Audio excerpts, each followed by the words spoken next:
Assalamualaikum warahmatullahi wabarakatuh. Alhamdulillahirrahmanirrahim. Pada kesempatan kali ini, saya atas nama Rizky Wulan Mawardani dalam rangka pemenuhan tugas oleh Ibu Mariatul Kiptia selaku tugas pengampu mata kuliah Pancasila akan mempresentasikan materi tentang perjalanan demokrasi di Indonesia.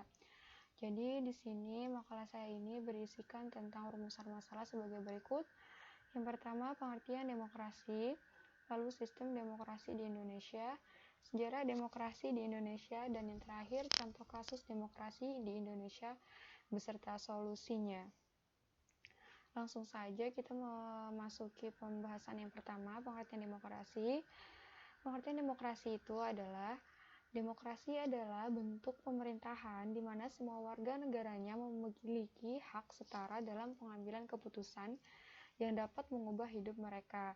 Jadi dalam suatu organisasi itu, negara yang menganut sistem organisasi itu, warganya juga ikut serta dan memiliki posisi yang besar dalam seorang pemimpin mengambil keputusannya. Contoh saja yang nyata sekali, di Indonesia kebetulan menganut sistem demokrasi yang mana para warganya juga harus ikut andil dalam pemilihan umum.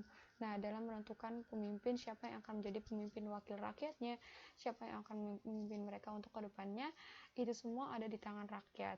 Jadi secara garis besar itu mayoritas lah bisa dikatakan seperti itu, yang memegang negara itu adalah yang menentukan seorang pemimpin itu adalah penduduk atau warga negara tersebut. Lalu ada beberapa jenis demokrasi. Demokrasi di sini yang dikatakan yaitu demokrasi langsung dan demokrasi perwakilan. Demokrasi langsung yaitu demokrasi yang mana semua warga negara berpartisipasi langsung dan aktif dalam pengambilan keputusan pemerintahan. Jadi mereka itu kayak datang ke suatu tempat dan mereka langsung melakukan berpartisipasi langsung gitu, langsung datang ke tempatnya dan langsung pokoknya langsung aktif lah, mereka langsung menyuarakan suaranya gitu, kayak sebuah kampanye kayak gitu. Terus demokrasi perwakilan ini seluruh rakyat masih merupakan suatu kekuasaan berdaulat, namun kekuasaan politiknya dijalankan secara tidak langsung melalui perwakilan, kayak melalui perwakilan oleh anggota DPR seperti itu. Wakil rakyat kan DPR ya. Di sini ada beberapa pengertian oleh para ahli yang mengemukakan pengertian dari demokrasi itu sendiri. Ya, langsung yang B, materi yang B, sistem pemerintahan demokrasi di Indonesia. Demokrasi yang saat ini dipahami di Indonesia merupakan bagian dari pengaruh konsep demokrasi modern. Sejak awal kemerdekaan sampai dengan era reformasi, demokrasi mengalami perubahan dan corak yang berbeda. Praktek demokrasi berdasarkan undang-undang mengalami perkembangan demokrasi dalam 3 masa. Jadi dikatakan di dalam undang-undang ini ada perkembangan demokrasi yang terbagi dalam 3 masa. Yang pertama masa Republik Indonesia I, yang mana dinamai dengan demokrasi parlementer. Yang kedua masa Republik Indonesia II, yang dinamai dengan demokrasi terpimpin. Dan yang ketiga masa Republik III, yaitu masa demokrasi Pancasila. Di sini juga dikatakan fungsi dari demokrasi itu sendiri adalah menjaga tegaknya hukum yang berasal dari Pancasila, menjaga tetap tegaknya negara Republik Indonesia, menjadikan rakyat ikut serta dalam kehidupan bernegara seperti ikut serta dalam pemilu, menyukseskan pembangunan fasilitas negara, ikut serta dalam pemilihan wakil rakyat, menjaga adanya hubungan yang selaras seimbang antara lembaga negara. Jadi fungsi dari suatu negara yang menganut sistem pemerintahan demokrasi itu, di situ ada fungsinya ini ada dikatakan di sini, menjadikan rakyat ikut serta dalam kehidupan bernegara. Jadi rakyat itu diwajibkan lah untuk ikut serta, untuk berpartisipasi, untuk mendukung semua kegiatan yang pemerintahan katakan gitu. Seperti pemilu tadi, kita harus sebagai warga negara yang baik pastinya akan memberikan suara kita ketika pemilihan umum gitu. menyukseskan pembangunan fasilitas negara. Jadi untuk menyukseskan pembangunan fasilitas negara bukan merusak ya. Ikut serta dalam pemilihan wakil rakyat, tadi pemilu, menjaga adanya hubungan administrasi dan seimbang antar lembaga negara, menjaga hubungan antar satu lembaga dengan lain, kayak MPR dengan DPR dan lain sebagainya.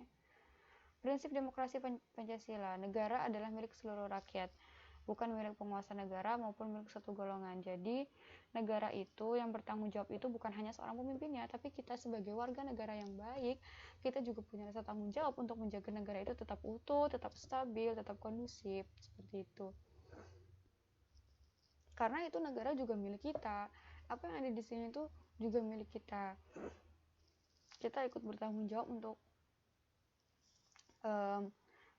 menjaga agar tetap stabil gitu, bukan merusak, enggak.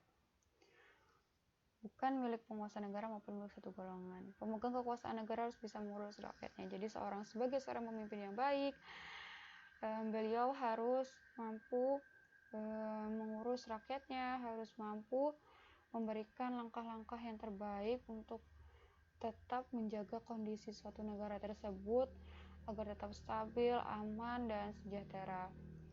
Seperti adil kepada seluruh rakyat dengan tidak membedakan status sosial. Jadi pemimpin yang baik itu tidak pernah melihat sudut pandang seseorang itu dari apapun dan tidak membeda-bedakan karena kita semua sama, gak ada yang beda. Yaitu tidak boleh menindas rakyatnya, apalagi sampai menindas rakyatnya atau sampai membuli, sistem membuli itu nggak boleh banget. Adapun prinsip pokok demokrasi adalah sebagai berikut: pemerintahan berdasarkan hukum dalam undang-undang, yaitu Indonesia adalah negara yang berdasarkan hukum dan bukan berdasarkan kekuasaan. Ciri-ciri demokrasi itu kedaulatan ada di tangan rakyat, mengambil keputusan dengan bermusyawarah, menghargai pendapat orang lain, tidak membeda-bedakan antara umat beragama, selalu mendahulukan kepentingan negara, menyatakan aspirasi melalui wakil rakyat, selalu menciptakan rajin bergotong royong. Lalu yang C, sejarah demokrasi di Indonesia.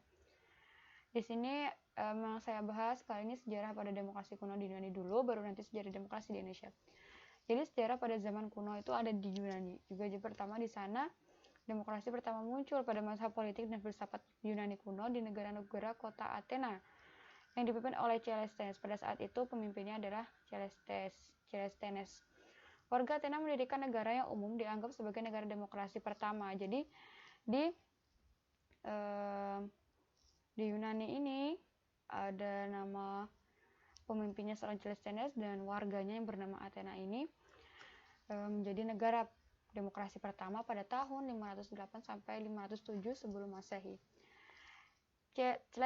Cleisthenes disebut sebagai bapak demokrasi Athena. Demokrasi Athena berbentuk demokrasi langsung dan memiliki dua ciri utama: pemilihan acak warga bisa untuk mengisi jabatan administrasi dan yudisial di pemerintahan.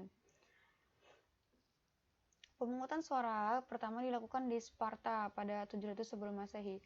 Apela merupakan majelis rakyat yang diadakan sekali sebulan. Jadi di Sparta ini dilakukan pemungutan suara, dan mana di situ ada juga majelis rakyat yang dinamakan apela. Di apela, penduduk Sparta memilih pemimpin dan melakukan pemungutan suara dengan cara pemungutan suara kisaran dan berteriak.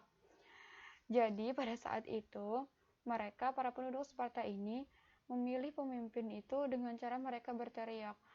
Bayangan kita itu seperti dalam suatu tempat di mana kayak kampanye gitu, tapi yang dihadapkan oleh para penduduk itu calon pemimpin-pemimpin yang akan dipilih. Jadi di situ ada beberapa pemimpin yang akan dipilih dan mereka memilih para pemimpin itu dengan cara berteriak.